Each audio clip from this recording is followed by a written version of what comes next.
तो आज हमारे हाथ में क्रिप्टो ट्रेडिंग पर एक शुरुआती गाइड है।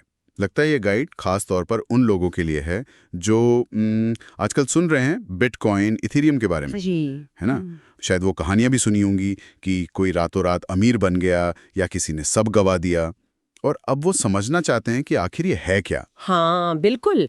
और ये गाइड सीधे ये नहीं कहता कि ये खरीद लो वो बेच दो। इसका मकसद है एक समझ देना, ताकि लोग अपने फैसले मतलब सोच समझ कर ले सकें। सही कहा। तो देखते हैं ये गाइड कैसे पढ़ते खोलता है क्रिप्टो की दुनिया की। बिल्कुल। और देखिए गाइड शुरू में ही साफ करता है कि क्रिप्टो कोई जादू नहीं है, ये असल में एक तकनीक पर आधारित है, ब्लॉकचेन।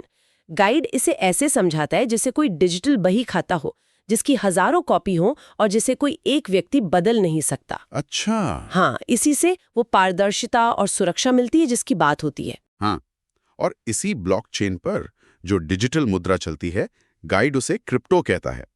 और मुझे ये बात दिलचस्प लगी कि गाइड विकेंद्रीकृत होने पर जोर देता है, मतलब कि ये किसी बैंक या सरकार के कंट्रोल में नहीं है। सही। और बिटकॉइन का जिक्र सबसे पहले आता है, जाहिर है सबसे पुराना और सबसे मशहूर।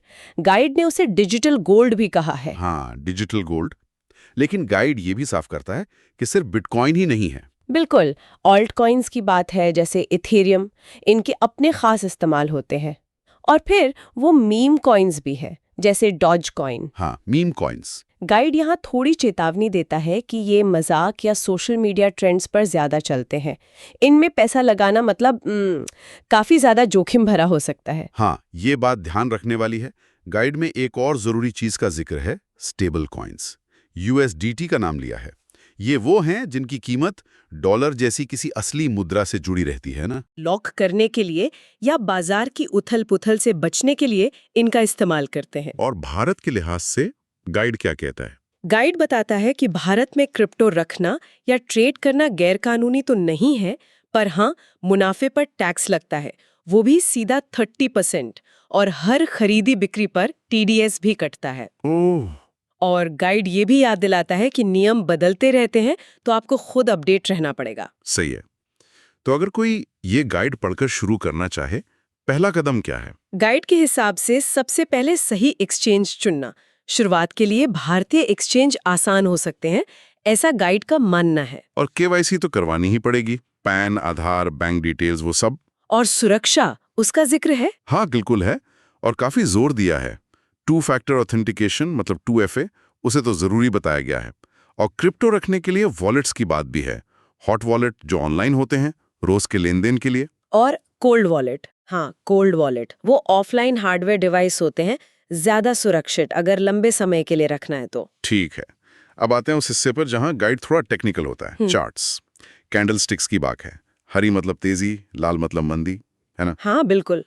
और सपोर्ट रेजिस्टेंस लेवल भी समझाए गए हैं, मतलब वो लेवल जहां लगता है कि खरीदार या बेचने वाले ज्यादा एक्टिव हो सकते हैं। और वॉल्यूम का भी जिक्र है कि कितने लोग ट्रेड कर रहे हैं। सही। और गाइड कुछ चार्ट पैटर्न भी दिखाता है, जैसे वो कप एंड हैंडल या हेड एंड शोल्डर्स। पर गाइड का नजरिया यहाँ प्रैक्टिकल लगता है, वो इन्हें कोई जादू की छड़ी नहीं मानता। अच्छा। हाँ, मतलब ये सिर्फ संकेत है कि शायद कीमत किधर जा सकती है, कोई गारंटी नहीं। लेकिन मुझे लगता है गाइड का जो सबसे अहम संदेश है वो रिस्क मैनेजमेंट को लेकर है। बिल्कुल सही। ये बार बार जोर देता है, स्टॉप लॉस लगाओ। पहले से तय करो कि कितना नुकसान उठा सकते हो, और अपनी सारी पूंजी एक ही ट्रेड में मत लगाओ।